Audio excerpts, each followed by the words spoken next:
Hey, what is up? Welcome to this episode of the Wantrepreneur to Entrepreneur podcast. As always, I'm your host, Brian Lofermento, and I absolutely love seeing this incredible wave of problem solvers and entrepreneurs helping to usher in a very better tomorrow, not just in the business world, but societally and culturally. And that's why I'm so excited for today's guest in today's episode, because we are interviewing an incredible entrepreneur that is clearly a builder at heart and someone who finds solutions using modern technologies, but for very human problems. So let me introduce you to today's guest. His name is Neel Tulsyan. Neel is the founder of AurePsi Systems, which is a mental wellness company creating operating systems for emotional clarity that help people turn reflection into real everyday change. AurePsi is a technology-driven mental wellness company building those systems. Their products include a mobile app and supporting frameworks that help people reflect, recognize patterns, and build self-awareness in a calm, non-performative way. They serve individuals and organizations seeking more thoughtful, structured approaches to emotional well-being. And I'll tell you what, in addition to all the cool stuff that AurePsi is doing, you're going to love Neel as a founder, because this is someone that finds those solutions, that literally loves building things. This is not his first rodeo, so I'm excited for all of us to learn from him. Let's dive straight into my interview with Neel Tulsyan.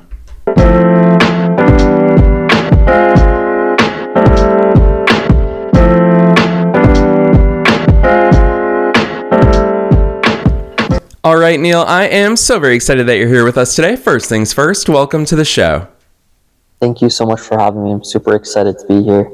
Heck yeah. So I'm excited to hear your backstory as well. We're obviously going to talk about all the cool things that your company's up to, but let's start with you personally. Take us beyond the bio. Who's Neel? How did you start doing all these cool things?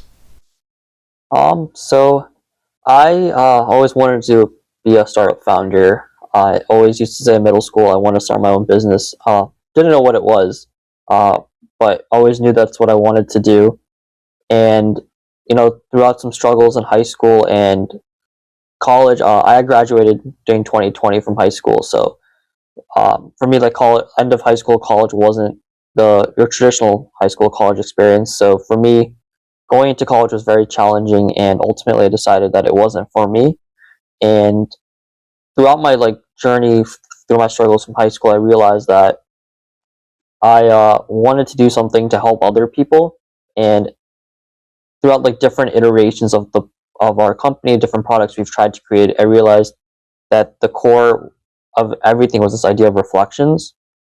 And my journey has really just helped me create what I've been building. Yeah. I love that, Neel, especially having that personal meaning to yourself, and obviously being of that generation where the educational experience looked radically different for your years and your classmates than it did for any generation before you. And I think it's so fascinating, you being a young and very talented founder yourself. You're also part of that generation that sees technology as part of the solution. I mean, we're talking about a very real human thing that we're discussing, and that you're aiming to be part of that solution, but you're doing that with modern technologies. Talk to us about that balance between technology and those uniquely human feelings. So through my research over the last few years, as well as my own journey, I realized there's a lot of harm that technology is doing.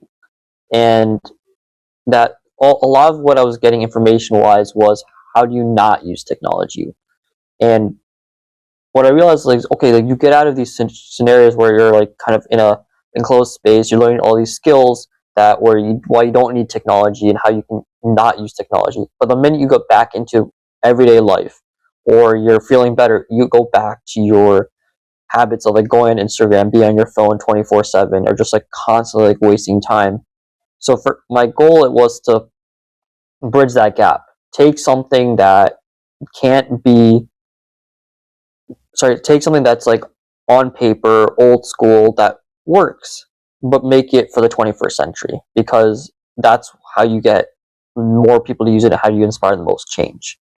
Yeah, and hearing you say that, Neel, a lot of people are going to reflect as you and I are talking. I always say that the beautiful thing about podcast episodes is that listeners aren't listening to you and I for what we are saying. They are applying it in their own reflection, in their own window, into their own lives and businesses. And part of what I know that people will be reflecting on is, Neel, you identified something, you built a solution, and you're bringing it to the marketplace. That's something that huge kudos to you. To me, that epitomizes what it means to be an entrepreneur and a builder, which you clearly are. But a lot of people are going to be thinking, I've got a ton of good ideas, but I don't necessarily bring them to life. Take us to that moment in time where you decided, I'm not just going to think about this. I'm not just going to recognize this need. I'm actually going to build this solution and bring it into the world.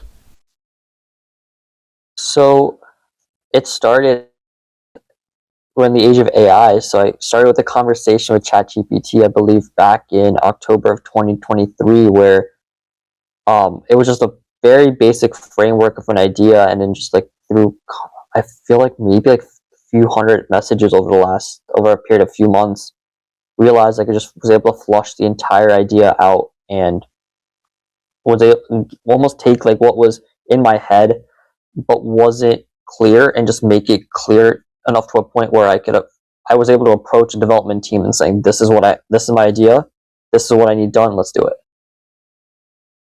Yeah, and hearing that, obviously there's steps that go into that, Neel, and I'd love for you to take us behind the scenes, because that to me is the beauty of execution, is that it's this big project, obviously, but you successfully broke it down into individual steps, and I would imagine leverage so many cool technologies. You've already called out AI makes so many more things possible. What do those baby steps look like along the way? I think the baby steps are just kind of going back to the idea of iteration. The baby steps are always the hardest, because you have this idea, you want to see it come to fruition, but there's all these ideas, things that come up where you're using parts of fractions of your product, and you kind of see it like, oh wait, this might not work. It works in my head, but doesn't work in reality. You have other people test it, they question it, they're like, well, why did you do this? Why did you do that? And then obviously there's the entire business side of it, which I was not well versed in when I first started, and I still definitely am not. And just so many like headaches more on the business side than the technology side, just because that's where my energy more lies. But it's like a process where there's no book. Like there's all these business books, but there's no like end-to-end guide of how to start a business, because it's so different for everybody. And for me, once I realized that, that's when I realized that this is just so much more fun, because I'm not following a class. There's no curriculum. There's no syllabus for this. This is like my own journey that I could just enjoy and explore. So, Neel, I feel like you just revealed one of the entrepreneurial truths, and something that makes entrepreneurship so much fun, which is, you called out, there is no book, there is no path. To me, what you also revealed in that backstory is the fact that it's also an iterative process. There's a lot of things that we just sort of try, and sometimes they work, which is amazing, gets us closer to where we want to be. But most of the time, I would argue, they don't work. And then we need to go back to the drawing board. And then, of course, it's that, I think it was a Thomas Edison quote where he said, I didn't find a way that worked, but I found 10,000 ways that didn't work. And that's equally helpful. Talk to us about some of those evolutions and iterations along the way, because I feel like that's a very real part of the entrepreneurial journey that I don't think we talk about often enough. Yeah, I think when I first started, the first iteration of the product was completely different, still in actually more in the mental health space versus mental wellness, which our product was targeted for mental health providers, building a software for them that would help them through just enhance their overall therapy experience of their clients through like daily check-ins and different tools. And through some discussions that I had with my local therapist, as well as other therapists across the country, it was something that they were unsure about. And given my situation at the time, it wasn't something I could consistently like put money into before I got like a yes. So iterated into just like a B2C app. And we've seen some iterations of that product as well, just kind of restructuring where the target audience is. But you can't do that in your head. You gotta just like get out and like market, gotta build, gotta sell. Yeah, for sure. So let's dig right into the crux of the app, because I think it's so brilliant that you've paired it. It's not just an app, and I'm going to keep saying just because I think it's really important. The fact that you also very openly acknowledge it's not just an app. This is not technology that we're talking about. You're talking about the impacts on your users, the positive impacts on mental wellness, the positive impacts using the frameworks that are also baked into the way that AurePsi works. So for listeners who haven't experienced it just yet, walk us through what that looks like and this mental wellness approach to leveraging an app, leveraging those supporting frameworks to get some real outcomes. Yeah, so the framework of the app, the core thing is this idea of a daily check-in. The idea that you have to check in with yourself to know how you're feeling. You could do all these different tools. There's meditations, there's journaling, which are all different methods to how to check in with yourself. But the core is I just need to ask myself a question. So we utilize the weather frameworks to create a daily check-in system. So you enter our app. The first thing you're prompted to do is check in, and you just choose like what weather you're feeling. Sunny, which means joyful, like a rainbow means transcendent. Cloudy, if you're like maybe like neutral, uncertain. All the way down to like hurricane, typhoon, which is like you're just not having a good day. And we take that plus a little description of why you said that, and on a scale of 1 to 10, to create like a quick AI summary of your day. And we display it in like a weekly weather map type screen to kind of allow you to reflect on your week and just see like how the positives and the negatives over time, like the overall, like almost like a weather cycle, if you will. Yeah, and that's really valuable. Especially, I love the fact that you're viewing it in those weather terms, because I feel like that was the first ever smartphone app that we all got used to, is simple weather forecasts, and it carries with it so many cool visualizations, but also keeps it simple enough that we as users, we can take advantage of the brilliant simplicity that's behind your app. Talk to us about that simplistic approach, because Neel, I often come back to is an Albert Einstein quote that I really love, where Albert Einstein said, if you want to impress somebody, make it complicated. If you want to help somebody, make it simple. You obviously very clearly want to help people, and so you do have that very simple approach via the way that you all have built out your technology. Talk to us about the intentionality behind it, because I feel like in today's day and age, especially with AI, it's so easy to make these complicated things that might impress people, but you've stayed away from that, and huge kudos to you with that executive hat on. Talk to us about the thinking behind that. So I kind of looked back at the different apps that I've used and what some of the shortcomings of those were, but also what some of the like positives were. And the biggest thing that came to mind to me was there are a lot of features in all these apps, but reality is like there's only so many features, like maybe 2 to 3 out of 10, that are truly core to the experience. And it doesn't mean that the user can't use the remaining features. We just can't bombard them with it for them to get the core meaning behind our product. And then we can build out those other features as we go. Those other features, they can be there, they can utilize them, get significant value out of them. But if they don't want to use them, it doesn't change the app experience. And talk to us about that, because I feel like you just gave us a little bit of a hint about the fact that you do have sort of that future roadmap in your head. What does that look like? So a couple of different angles that we're going to be building out. The biggest one is the idea of social. So like our phrase in a way is like mental wellness made social. The idea of that, like right now, mental health, mental wellness is very isolating. How do you make it so it's still like in an isolating and safe space, but you can like have your friends like also improve their mental wellness, encourage you. So we're building out like a pods feature, which is actually live in our app right now as well, that allows you to kind of motivate your friends. Hey, like go check in, go do a journal, maybe, and like different ways to see how everyone's doing, while also not kind of removing that privacy, that personal aspect of mental health. And the other aspect that is micro interventions. So that's a big thing that our app really is going to focus on, and is starting to focus on as well, is that there's so many different ways and different things that people can do to improve their mental wellness, either just to ground themselves, center themselves, or feel better. Just small things you can do. Those things are often overlooked just because they seem so small, but the research has been there. So just having those, like a library of tools that you can build out and just utilize and when you need it. But to make it, the core behind it, to make it personal. Neel, there's something about your language and the way that you articulate things that I've been really excited to go deeper with you here on the air, because it's something that I wrote on your website, and I'm just going to call it out very clearly, is that you and your team wrote, motivation fades, but systems endure.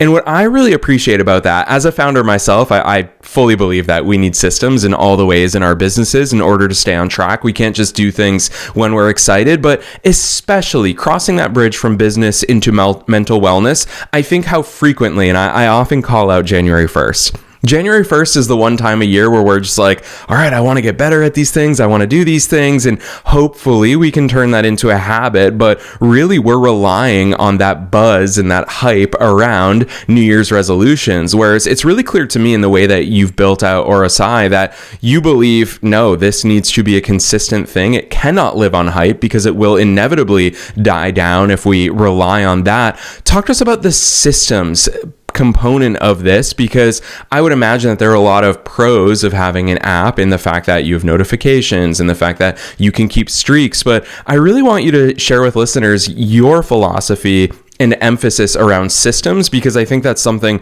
we can all borrow in every facet of our life. Yeah, I think the systems approach really starts from within, where I'm just very like systems oriented. I took that mentality into the app, how to create a system, because there's so many different aspects of mental wellness where it's very hard for a user to take, or just a person from like step 1 to step 2 to step 3, because those steps are never truly clearly defined, because you often don't know where you want to go when it comes to mental wellness. Like, you feel a certain way right now, and you might say, I want to feel better, or I just want to maintain how I'm feeling so I feel great. But you really don't know what you can feel, because there's really not a way to quantify that. So the systems approach is the idea of, okay, like when you're not motivated, because maybe you're feeling great after you had a little bit of a dip.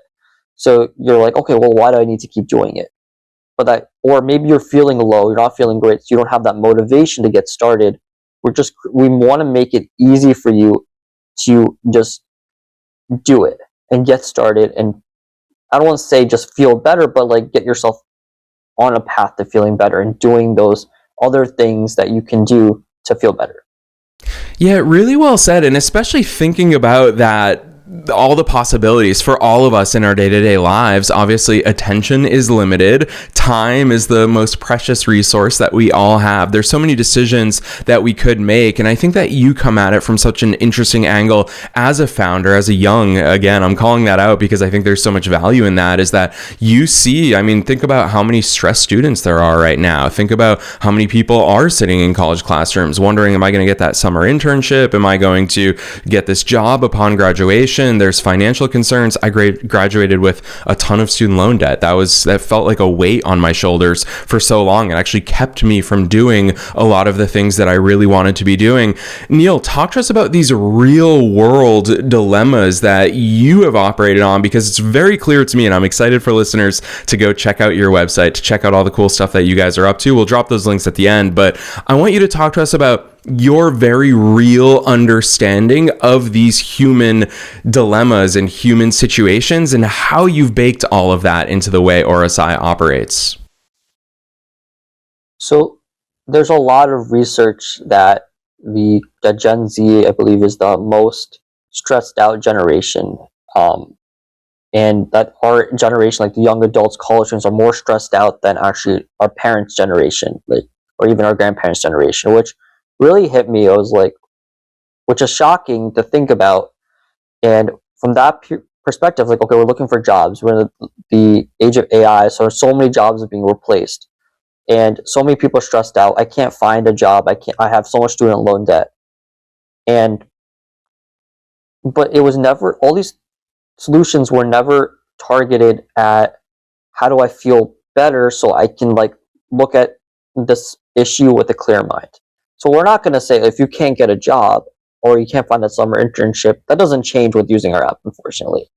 But what it would allow you to do is kind of clear your mind, center your mind, ground yourself, kind of remove brain fog, that feeling of just like autopilot mode, and look at that scenario again from a different set of eyes. And potentially you can maybe find a solution that you weren't looking at from before. Maybe nothing changes, but you are in a different state of mind.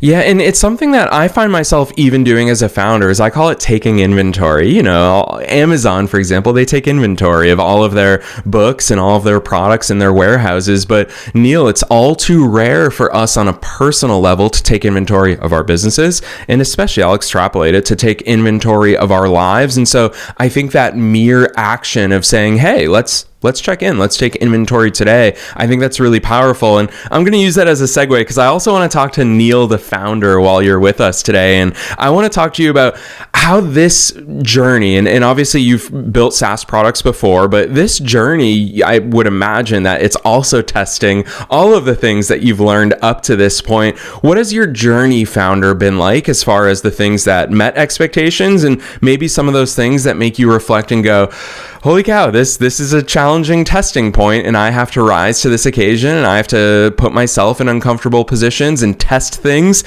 What has that side of your journey looked like? I think it's not an easy journey, for sure. I think it's something that you're going to fail, as you mentioned early on, like 99% of the time. And I think, I don't know the actual number now, it's like 1 in 7 businesses actually succeed. I think that number, it has gotten a lot smaller, the number of percentage of businesses that succeed in the obviously the AI phase, where you can launch a business a day, and even with SaaS companies that number is even lower. So I think the biggest thing you realize is like the odds are against you.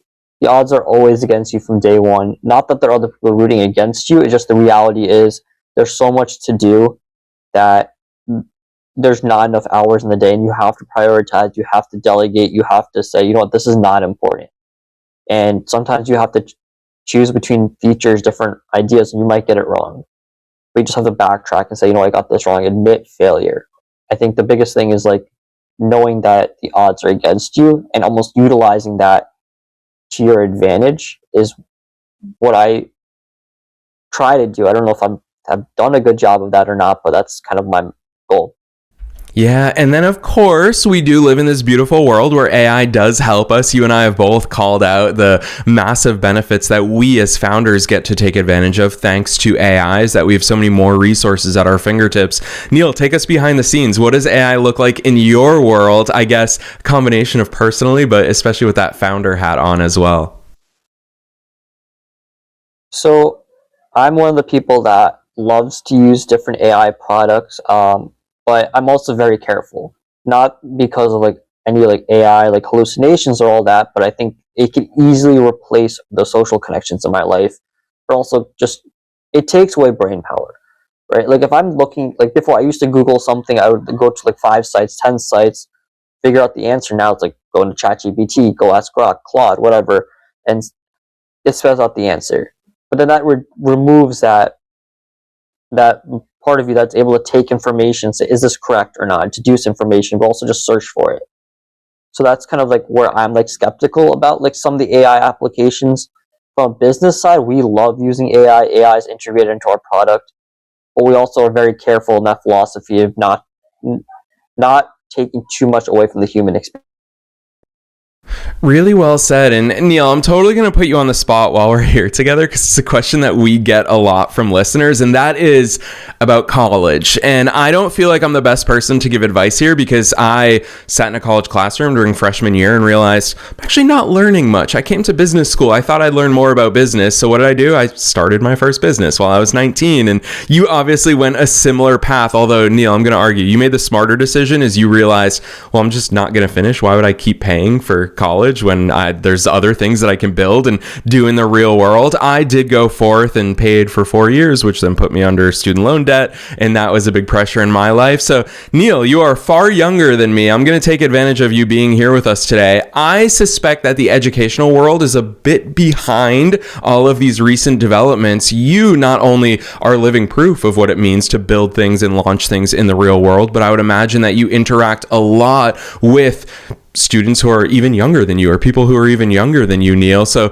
what's your perspective here in the beginning of 2026? What are your thoughts on where college fits in, how that might contrast with the entrepreneurial journey? I'm super curious to hear your observations.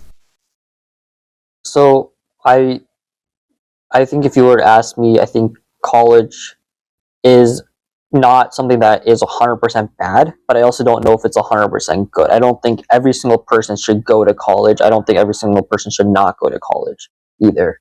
I think that if you know what you want to do, then just do it. There's certain things you have to go to college for.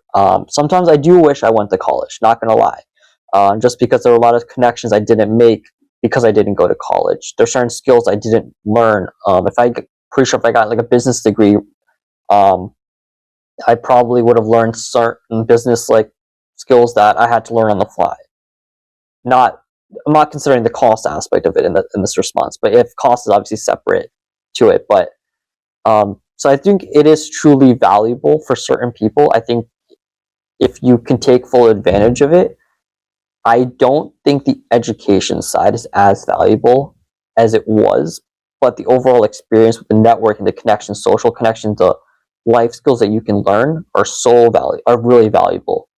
And I think that should be enough for people to go to college, but maybe don't go to like a crazy college if I can't afford it, because it's going to be very challenging to make money back unless you're going to, I don't know, create like a unicorn startup or something. Yeah, really well said. And I really appreciate the delicate balance that you measured up in that, because there are pros and cons to every single approach. I love the fact that you just said, no, I'm going to forego this experience and I'm going to be a builder. And Neel, that's why I've been really excited to ask you this question on the air is about, you are very clearly a builder. It's a compliment that I sent your way even before you and I hit record together today. But to me, what I commonly find in builders is that your business, of course, it's not the first thing that you've built. I would imagine that you've been a builder since a young age, just building things for fun. And I think all too often people think that every single thing they build has to turn into a business. This has to be a viable idea. Talk to us about that building nature that seems innate to you. Is that something that you just always played with, that you built things for fun, or did it strictly come from that business focus? I'd love to get inside the mind of an even younger Neel there. So I think it came from business, because I always, again, I mentioned earlier, I always wanted to do business, and I realized eventually, like, my grain or my like way to get into business was by building something, and building something in a field that I had interest in, that I was really like passionate about, not just building something that needed to be built, but something that I was like, you know what, this is something I want to build. I'm ready to dedicate a big part of my life for who knows how long to build this. And I think the builder, so I don't agree with the builder term. I would say that I'm just like working towards my passion and building something in that. Yeah, I love that. And that's really an attitude that we all get to embrace. Very frequently, I see people deduce entrepreneurs to something very simple, which is we're problem solvers. When people talk about opportunities, well, opportunities arise from the fact that we can make things better, or we can fill in those gaps. So huge kudos to you, Neel, in the way you operate the world through that lens. And it brings me back to a quote that I've always loved, which is, we don't see things as they are, we see things as we are. And you are someone who loves to find those gaps to make things better, and you take action and fill those gaps. So huge kudos to you. You've dropped so much knowledge on us today that I don't know how you're going to answer this last question, but I always ask, what's your best piece of advice for listeners? Knowing that we're being listened to by both entrepreneurs and entrepreneurs at all different stages of their own growth journeys, what's that one thing that you want to leave them with today? Just start. If you have an idea, just start, or make connections. Do something. Like, the value of a connection you make today, or the idea you have right now, or that sketch on a piece of paper in math class or something if you're in college, you never know what it's going to turn into. So there's no perfect time. And I wish somebody told me that, or at least I wish I listened to that advice years ago. Because once I realized that just starting is what you need to do, and just gets you that much closer to your goals, or that much closer to failing. Yes, Neel. Well, I hope this episode is the one that your advice that you just gave to our listeners, I hope this is the one that makes them say, okay, that's enough. I've been told this enough times. I'm actually going to listen to Neel today. So it reminds me, obviously I'm a sucker for quotes. I love that Chinese proverb. The best time to plant a tree was 20 years ago. The second best time is right now. And you're such a living example of that. So Neel, it is so much fun hearing you talk about your own entrepreneurial journey. And of course, the better version of tomorrow that you are helping to build for people all over the world. I think what you're doing with AurePsi, not only is it amazing, but it's deeply impactful and meaningful. And the cool thing is, hearing you and I talk about it is one thing, but going to your website, downloading the app, seeing the way this stuff works, that is an even more valuable experience. So Neel, for listeners who want to check out all the amazing things that you and your team are doing, drop some links on us. So where should listeners go from here?